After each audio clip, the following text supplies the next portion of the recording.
You know what's worse than losing the love of your life? It's losing her to your best friend, the man you trusted more than your own brother. And the worst part, they didn't even hide it very well. I just refused to see it. Until it was too late. By the way, before I take you through everything that happened, make sure you hit that subscribe button so you don't miss the next part of my story. And tell me in the comments where you're listening from right now. I want to see how far my voice reaches. I always thought my life was perfect. Not the kind of perfect you see in movies, no. The real kind. The kind where you wake up every morning, make coffee, see the woman you love smile at you across the kitchen, and you just know. You just know you've got it all. Her name was Emily. We met in college, back when I was 21, and thought love was just some cliché. She proved me wrong. She had that warm laugh, the kind that pulled people in. That smile, it could make you forget your own name. 3 years later, I put a ring on her finger. She said yes without hesitation. And for the first time in my life, I started to believe in forever. And then there was Ryan. Ryan wasn't just my best friend. He was like a brother. We met in high school, two idiots who somehow survived all the trouble we got into. He was the guy I trusted with my life. If I needed to move at 2 a.m., Ryan would be there with a truck. If my car broke down in the middle of nowhere, Ryan would show up before I even finished the call. And when I told him I was going to propose to Emily, he was genuinely happy for me, or at least I thought he was. The three of us hung out all the time. Barbecues, weekend hikes, movie nights at my apartment. Ryan and Emily got along well. In fact, I was proud of it. Not everyone can say their best friend and fiancé actually like each other. It made me feel like I had the perfect little circle. The months leading up to the wedding were a blur of planning. Emily was deep into the details, flowers, dress fittings, guest lists.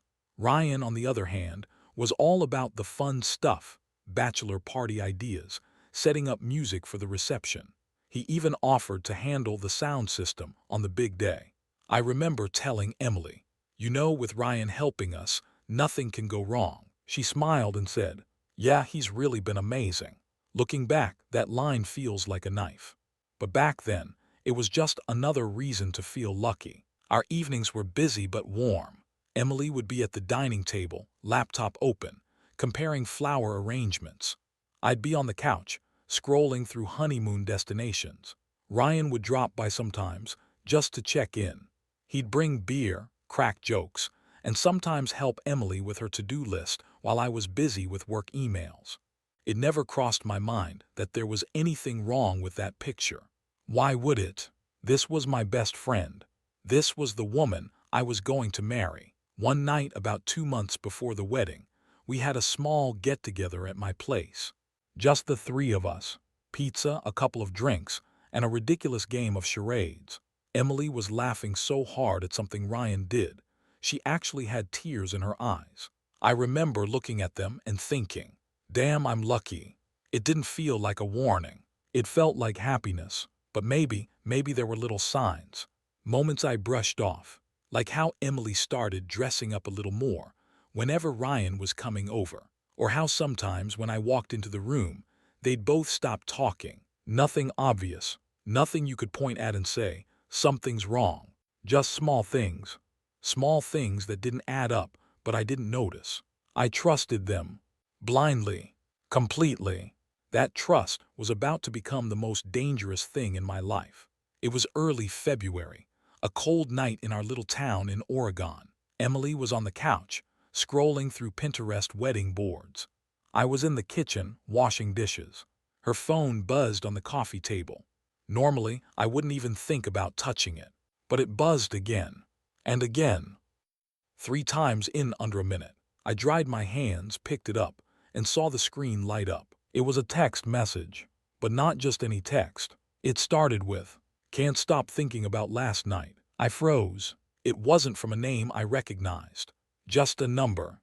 I glanced at Emily. She was still deep into her phone, maybe on another app. I told myself, it's probably some friend joking around. I set the phone back down. I didn't open it. That's how much I trusted her. Later that night, as I lay in bed, I couldn't shake it. Those words kept replaying in my head. "Last night, Can't stop thinking about last night. I stared at the ceiling until 3 a.m., telling myself I was just being paranoid. But deep down, a seed had been planted. And soon, that seed would grow into something I couldn't ignore. The next day, Ryan texted me, "Hey, I'll swing by tonight. Got some ideas for the bachelor party." I said sure. Emily seemed extra cheerful when I told her. I didn't think much of it. I wanted to keep that seed buried. I didn't want to believe anything could be wrong. That night, Ryan came over. We talked about Vegas, laughed about old high school stories, and for a few hours I forgot the unease in my chest. But when I went to grab more drinks from the kitchen, I caught a glimpse of something. Emily's face turned toward Ryan, the way she smiled at him. It wasn't the way she smiled at me anymore. It was quick, gone in an instant, but it stayed with me. Something was shifting, and I didn't know it yet. But my perfect little circle was about to collapse. They say when you start doubting someone you love, every little thing they do begins to feel suspicious.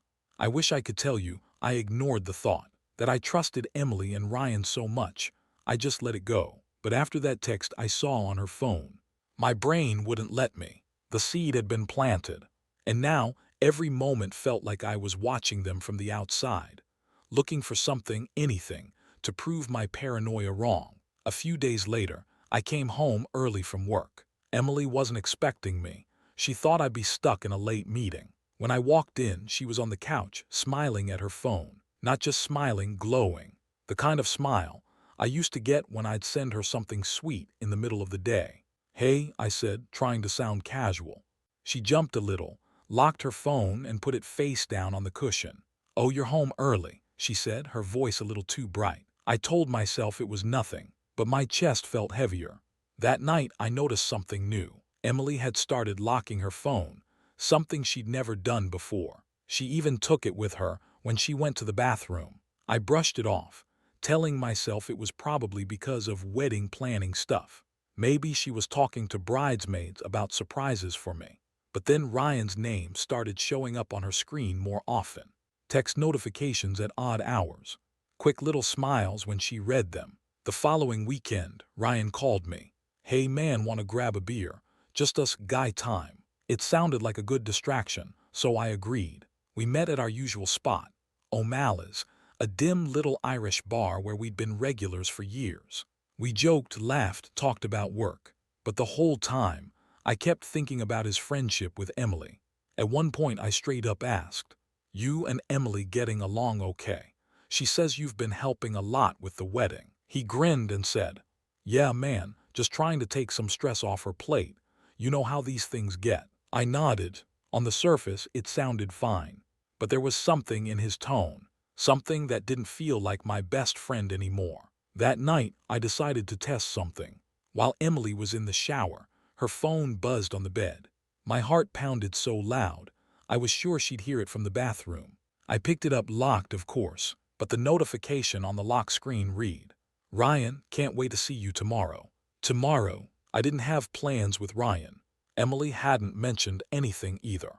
When she came out of the bathroom, towel wrapped around her hair, I asked casually, "Hey, what are you up to tomorrow?" "Oh, she hesitated for half a second, "just meeting with the florist." "Why?" I shrugged, just wondering. She smiled and kissed me on the cheek, but my stomach was in knots. The next day, I told my boss I was feeling sick and stayed home. I waited until Emily left for her florist meeting and then followed her. I know it's not the kind of thing a trusting fiancé does, but by then my trust had cracks all over it. She didn't drive to the florist. She drove to a small cafe on the other side of town, one we'd never been to together. And there he was, Ryan, sitting at a table by the window, waiting for her. I stayed far enough not to be seen. They hugged when she walked in. Not a friendly hug. Not the kind you give your best friend's fiancé. It was longer, closer, and when they sat down, their hands stayed on the table, touching. My stomach twisted so hard, I thought I'd be sick right there in the car. I wanted to storm in. I wanted to flip the table, scream at them, demand an explanation. But something in me, something colder, told me to wait. If I confronted them now, they'd deny it. They'd twist it, maybe even make me look crazy. No, I needed proof. Solid proof. And if I was going to take them both down, I had to play the long game. That night, Emily came home acting completely normal. She kissed me hello, asked about my day, even made my favorite pasta for dinner. Ryan texted me later like nothing happened, sending a stupid meme. And I responded like nothing was wrong. Because in that moment, I decided something. I wasn't just going to catch them. I was going to make them regret ever thinking they could betray me. That's when the real plan began forming in my head. I didn't sleep much after that night. Every time I closed my eyes, I saw them, sitting in that cafe, holding hands like they had every right in the world. And every time, my chest would tighten until I had to get up and pace the room. The thing about betrayal is, once you see it, you can't unsee it. And I wasn't about to just move on. No, I needed proof, enough to destroy their little fantasy, and make sure everyone knew exactly what kind of people they really were. The next morning, I started making calls. I wasn't exactly a spy, but I had friends in enough places to help me keep eyes on them. First step, surveillance. Not the creepy movie kind, well, okay, maybe a little. I bought a cheap second-hand DSLR camera with a long zoom lens from a pawn shop. Paid cash, no receipts. Then I installed a small audio recorder under the passenger seat of Emily's car. She never looked under there. And just to be sure, I turned on Find My iPhone from my Apple account. Yeah, she still had her phone connected to my family plan. One small blessing. The first few days, nothing. They were careful. Too careful. Emily would text me sweet little things during the day. Hope you're having a great day. Or don't forget dinner with my parents Friday. It was almost enough to make me doubt myself. Almost. Then came Wednesday. She said she was working late. Her phone location told me otherwise. She was at a hotel. Not some fancy place. Just a mid-range chain hotel off the highway. Room 214. How do I know? Because I followed her. And I waited in the parking lot for 2 hours until Ryan's car pulled in. I took pictures. Him getting out of the car, him looking around before heading inside. I could have sworn he spotted me, but I was hidden behind a delivery truck. The next morning, Emily came home wearing the same clothes she'd worn the day before. I asked her how work went. She said fine, long day, boring meetings. I smiled and kissed her on the forehead. Inside, I was boiling. Over the next 2 weeks, I gathered more. Photos at that same cafe. Audio from her car of her giggling and saying, "You shouldn't say that, Ryan, what if he finds out?" Followed by his laugh. Even a voicemail she left him. Yes, I had ways where she said she missed his arms. Every piece of evidence made me angrier, but I didn't let it show. Not yet. One Friday night, I got my first real break. I was having a beer at O'Malley's alone when I saw Ryan come in, without Emily. He didn't notice me in the back. He went straight to the bar, ordered a drink and pulled out his phone. I couldn't hear much, but I caught a few words. "Yeah, babe, I'll be there before you, don't worry. He thinks I'm at work." He hung up quickly, looked around, then left. I didn't follow him that night. Instead, I finished my drink and thought about my next move. I wasn't just building a case. I was building a story. Because when I finally confronted them, it wasn't going to be in private. It was going to be in front of everyone. The turning point came a few days later when I bumped into someone I hadn't seen in years. Emily's cousin, Natalie. She was at the grocery store, pushing a cart full of wedding magazines. We caught up for a few minutes, and when I mentioned Emily, her face went cold. "Look," she said, glancing around. "I don't know how much you know, but she's not who you think she is. And neither is Ryan." My stomach dropped. "What do you mean?" I asked. Natalie hesitated, then leaned in. "I've seen them together more than once. And I'm not the only one in the family who knows. But no one wants to say anything because, well, you're the one getting married to her."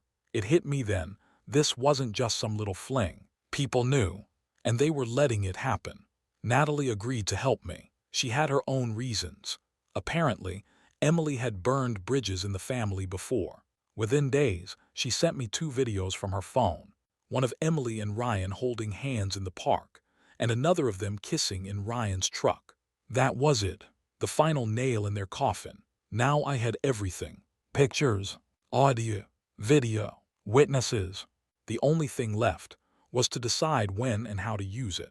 And that's when Natalie gave me the idea. An idea so perfect, so poetic, that I couldn't believe I hadn't thought of it myself. We wouldn't just tell people.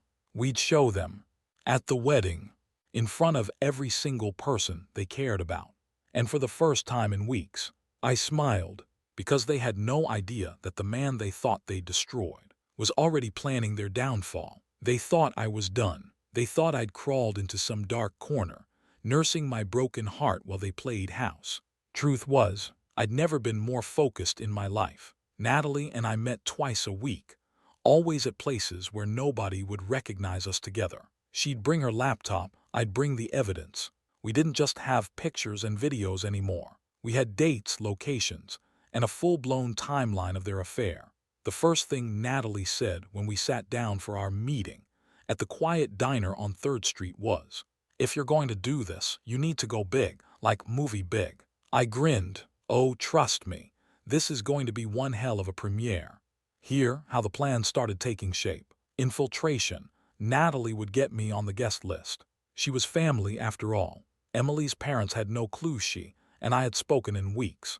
The presentation, instead of the sweet little slideshow they'd play at the reception, I'd prepare my own.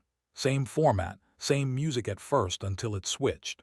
And then every kiss, every handhold, every laugh they shared behind my back would light up on the big screen. The delivery, I wouldn't just sit and watch it happen. I'd be the one narrating, the microphone in my hand, their guests watching me instead of the happy couple. But we had to be careful. Too much planning and someone might catch on. Too little and the whole thing could blow up in my face. Natalie suggested we keep communication offline, no texts, no emails. We used a small spiral notebook we passed back and forth, hidden inside a cereal box in my pantry. Yeah, I know, sounds ridiculous, but no one was ever going to find it there. Meanwhile, Emily was busy, preparing for the wedding. Or at least that's what she told everyone. From what I could see, thanks to my little tracking tricks, she spent more time with Ryan than with the florist. Once I followed them to a bridal shop downtown. They didn't see me, but I saw enough. Ryan carrying her bags, her laughing and kissing him in the parking lot.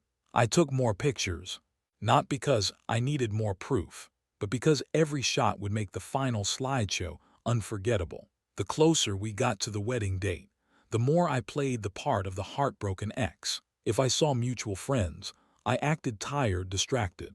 When Emily texted me, yes, she still did sometimes, I kept my replies short, polite. She probably thought I was finally letting go. Good. Let her think that. 2 weeks before the wedding, Natalie and I tested the presentation. We rented a projector, hooked it up in her living room, and ran the video from start to finish.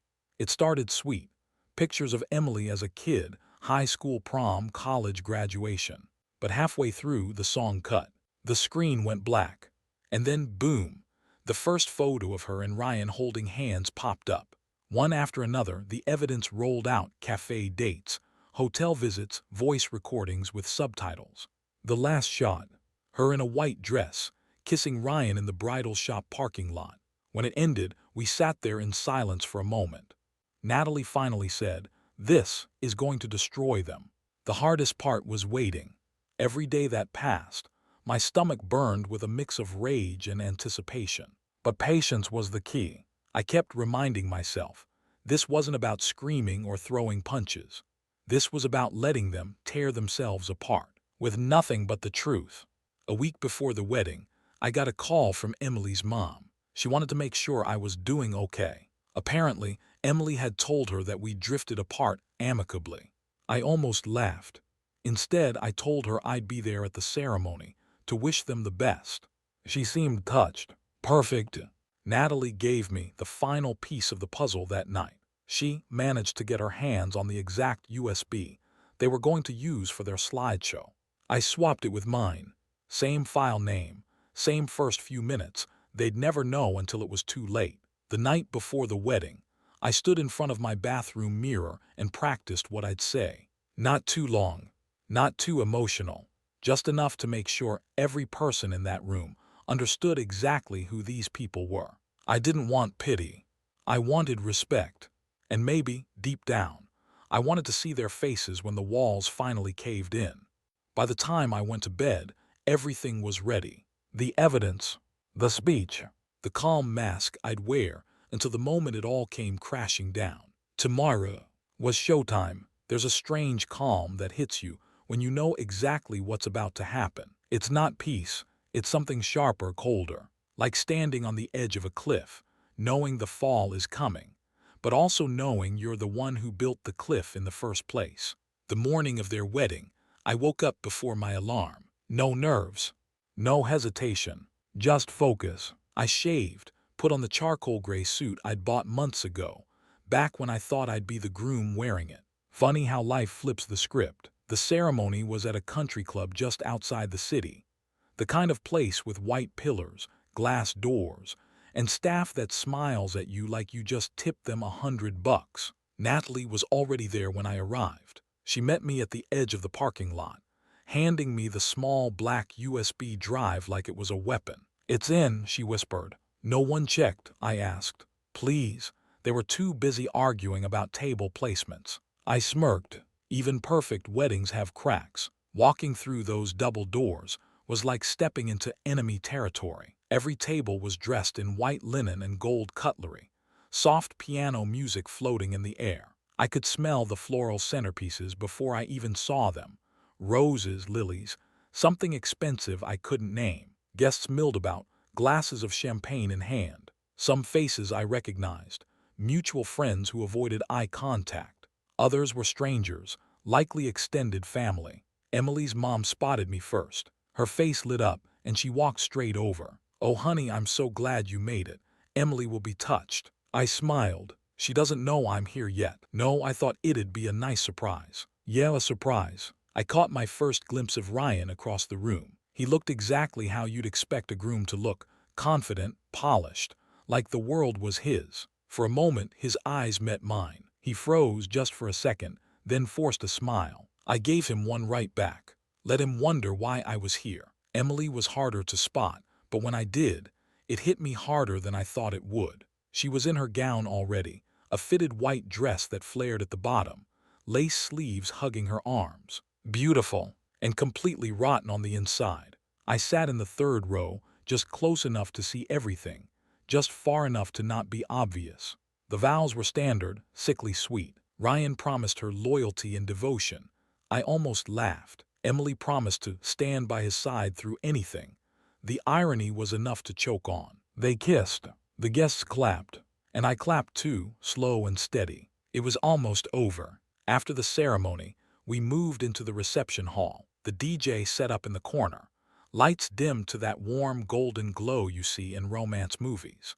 Waiters weaved between table with trays of champagne flutes. I found my seat, table 9, perfectly positioned with a clear view of the stage and the giant projector screen. Natalie was at table 4, close enough to keep an eye on the tech booth. They did the usual first dance, the cake cutting, the father-daughter dance. I stayed quiet, smiling when needed, chatting lightly with the people at my table. If anyone noticed my presence, they didn't say much, but I could feel Ryan's eyes flicking toward me more than once. Finally, the DJ announced the special slideshow, a journey through the bride and groom's love story. Perfect. Exactly how I titled my file. The lights dimmed further. The first notes of their chosen song played softly. Photos of Emily and Ryan as kids, then teenagers, then together, filled the screen. Guests smiled, laughed, whispered. Everything was going exactly as planned. In the booth, Natalie made the switch. USB in. My file now running. I stood slowly, buttoning my jacket. A few people glanced my way. I walked toward the mic stand near the projector, each step deliberate. Ryan noticed first. Confusion flickered across his face. Emily turned just as the screen went black. And that's where I stopped the moment. Right before the first image of them together, while she was still with me, appeared. I looked out at the crowd, smiled, and said into the microphone, "Before we go any further, I think you should see the real love story." The projector flickered back to life. A low murmur rippled through the crowd. And then the first photo hit the screen. It was Emily and me, not her and Ryan, sitting on my old apartment balcony, wine glasses in hand, sunset spilling across our faces. The date stamp in the corner was crystal clear, just 6 months ago. People glanced at each other, confused. Emily's smile froze. Ryan shifted in his chair. Slide 2, a screenshot of Emily's text to me. "Don't tell Ryan, he wouldn't understand what we have." Gasps. One woman actually covered her mouth with both hands. I let it play, my voice steady into the mic. This was 4 months into their relationship, while she was still with me. Slide 3, Emily asleep on my couch, my hoodie draped over her. I didn't have to say anything. The image said it all. I could see Emily's father stand from his seat, face red, hands gripping the tablecloth. Ryan's mom leaned in to whisper something harsh into his ear. He didn't move, just stared at the screen like if he blinked, it would all disappear. Then came the videos. Short, shaky clips taken from my phone. Emily laughing, calling me baby. Emily telling me Ryan meant nothing. Dated just 3 weeks before they got engaged. By now, the murmurs had turned into full-blown whispers, chairs scraping as people shifted uncomfortably. Ryan finally stood. "Turn it off," he barked. I ignored him. Natalie didn't even look up from the booth. The next clip rolled.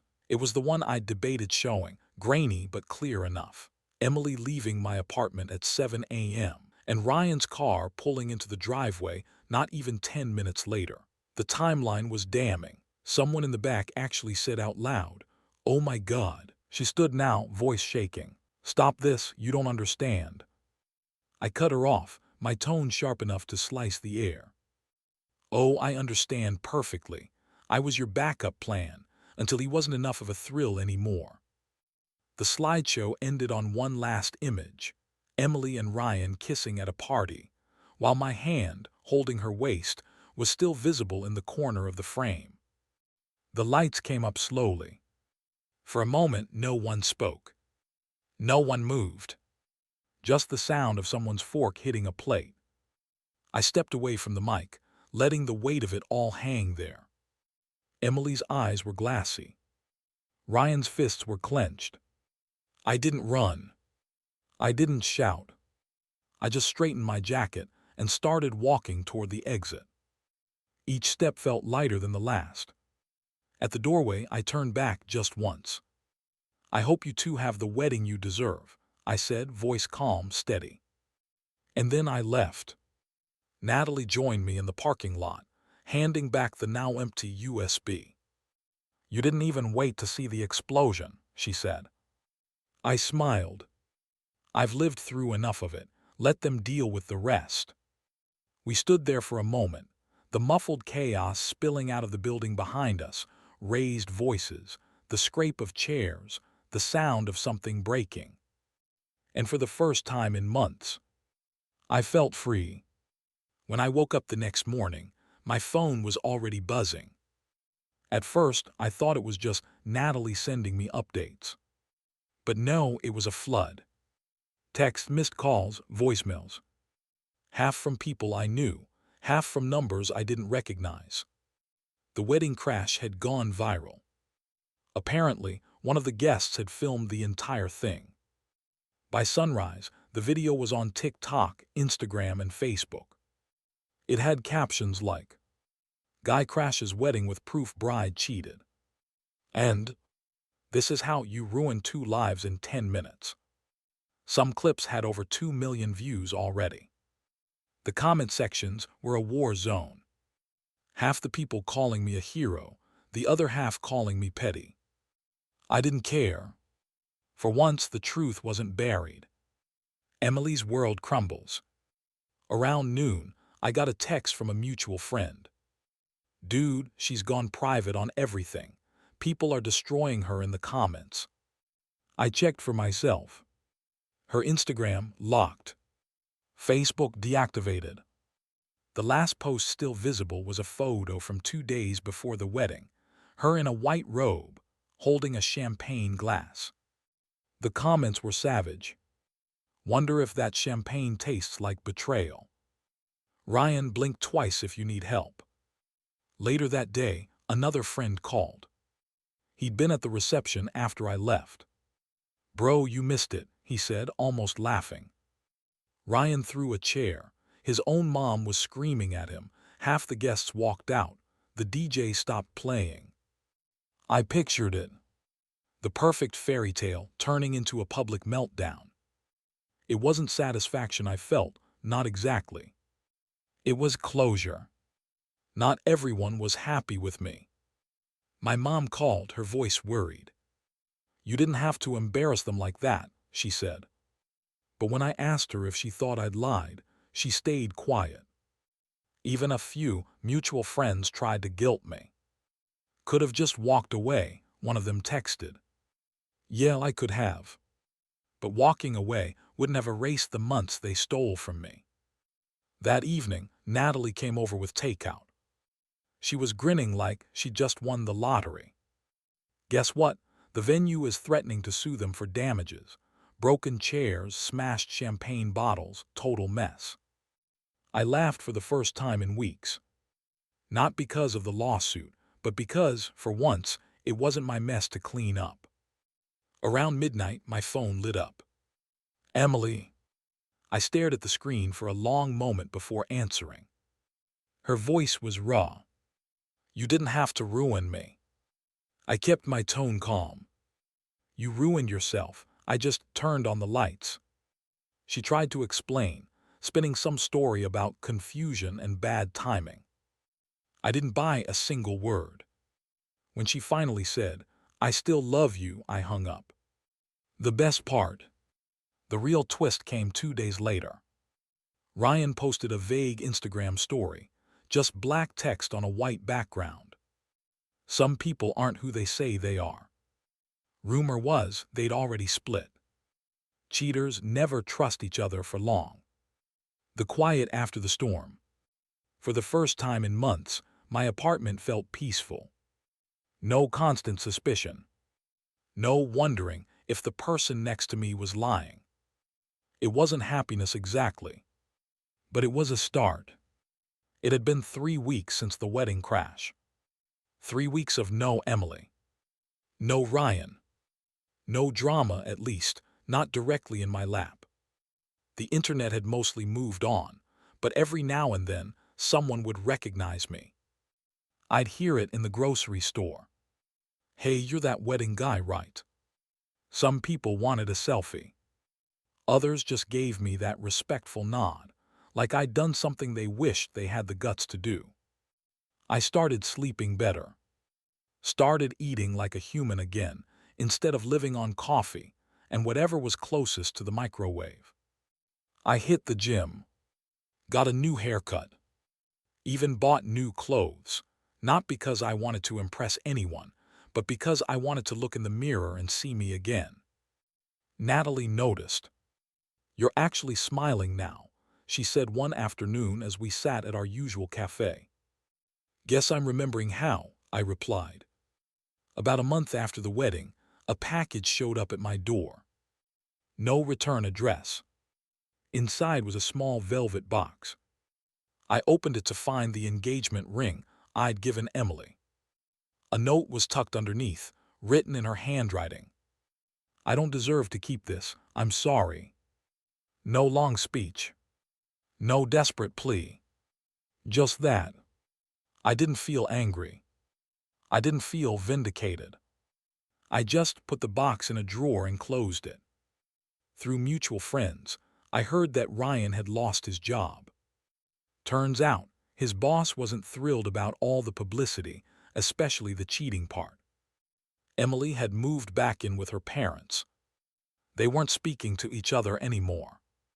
I didn't gloat. The truth is, I didn't even care. Their story wasn't mine anymore. Work picked up. I landed a new client. Started running in the mornings. I even booked a weekend trip, just me, the ocean, and no phone.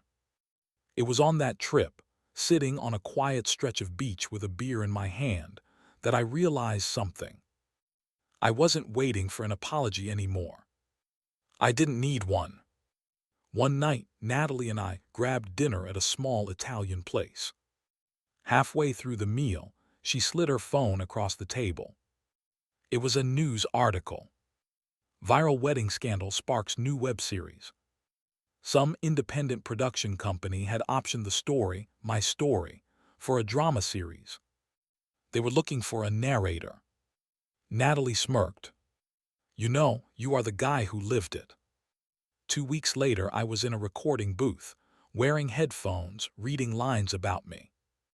It was strange, surreal, but also empowering. If my pain was going to be out there forever, I might as well be the one telling it. By the time the first episode aired, I'd already cashed my first check. Enough to pay off my car and book another trip. This time, somewhere tropical. People always ask if revenge felt good. Here's the truth. The revenge was just the spark. The real win was building a life where they didn't matter anymore. Where their names were just names. And if telling my story helped even one person walk away from someone toxic, then maybe all of it, the betrayal, the chaos, the viral drama, was worth it.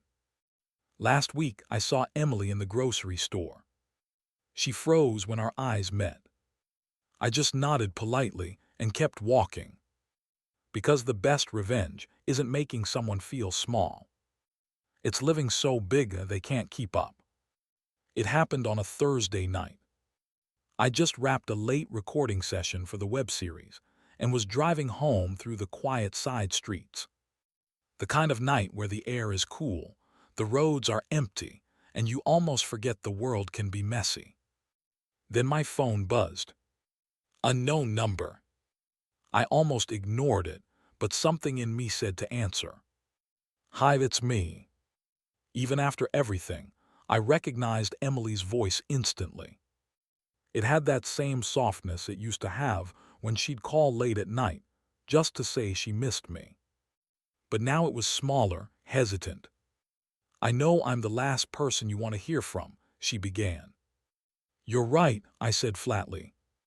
She let out a shaky breath. I need to talk to you, please, just one time face to face. Every part of me wanted to hang up. But there was this tiny, dangerous curiosity scratching in my head. What could she possibly say that she hadn't already tried before? I agreed to meet her in a public place, of course. A little diner on the edge of town. When I walked in, she was already there. Hair pulled back, no makeup, oversized hoodie. Not the polished, picture-perfect Emily I remembered. She looked human. Tired.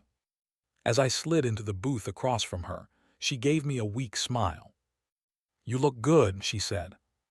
I didn't return the compliment. For the next 10 minutes, she just talked. About how Ryan turned out to be controlling and jealous. How the relationship fell apart in weeks. How she'd lost friends, her job opportunities, even her confidence. I made the biggest mistake of my life, she said finally, her eyes shining with tears. I was selfish. I thought I could have it all. I ended up with nothing. She reached across the table, but I didn't move my hands. I miss us, she whispered. In the past, those words would have broken me. I would have wanted to believe her, to imagine we could somehow rewind time. But sitting there, I realized something. The person I loved didn't exist anymore. Maybe she never had. You miss what I gave you, I said quietly. You miss the safety, the loyalty, but you didn't want me. You wanted options. Her lip trembled. That's not fair. It's the truth. She begged for another chance. Said she'd changed. But I didn't believe in change. That came only after someone's life burned down. So I stood up. I hope you find peace, Emily. I just won't be the one giving it to you. As I walked out, I heard her call my name, but I didn't look back. The aftermath. Driving home, I felt lighter. Not because I'd rejected her, but because I finally understood. The chapter wasn't just closed. It was finished. And this time there be no sequel. Some people think closure comes from the other person, admitting they were wrong. It doesn't. Closure comes when you decide their voice has no power over you anymore. And in that diner, with her eyes full of regret, I realized I'd already moved on. It's funny how life feels different once you've put something to rest. Not just in your head, but deep in your bones. Since that night at the diner with Emily, I've felt clean. Like I finally took off a heavy jacket I didn't even realize I was wearing. Days turned into weeks, and my phone stayed quiet. No calls. No accidental run-ins. No drama. It was just me, and honestly, that was enough. I filled the extra space with things that made me feel alive. Morning runs. Late-night drives with music so loud I could feel it in my chest. Books I'd been meaning to read for years. And work was better than ever. The web series blew up bigger than we expected. People wrote in saying the story helped them leave bad relationships or stand up for themselves. That felt good. Better than revenge ever did. Then one afternoon, my phone buzzed with an email from a network executive. They wanted to option another project, this time an original show. And they wanted me to be the lead narrator and creative consultant. Apparently, my voice had weight. Maybe it was just the weight of someone who'd been through hell and made it back in one piece. Before I signed anything, I booked one last trip. Not to run away from my problems like before, but to celebrate. A month in Italy. Wine, cobblestone streets, and no schedule. Natalie came along. She'd been there from the start, holding me up when I couldn't stand on my own. Somewhere between sipping espresso in Florence and watching the sunset in Positano, I realized I was starting to see her differently. This isn't about finding love again right away. I wasn't rushing into anything. But for the first time in a long time, my heart felt open. Not for Emily, not for the past. For whatever was coming next. On my last night in Italy, I posted a photo on social media, me on a balcony, wine glass in hand, ocean in the background. The caption was simple. Sometimes the best revenge is a life you don't need to explain. It went viral overnight. Not because it was dramatic, but because it was real. When I got home, I signed the new deal. Started working on stories that weren't about betrayal, but about growth, resilience, and starting over. Every now and then, I'd think about Emily. Not with anger, not with sadness. Just as a chapter in a book I'd already finished reading. Last week, I was walking through the city when I saw my reflection in a shop window. For the first time in years, I didn't see the guy who got cheated on. I saw a man who took a hit, got back up, and built something better. And maybe that's the real ending. Not getting even. Not getting closure. Just getting free. So if you're still in your own version of that story, feeling broken, betrayed, or stuck, trust me when I say this. The day will come when their name is just noise. And your life is the only thing that matters. Mine did. Yours will too.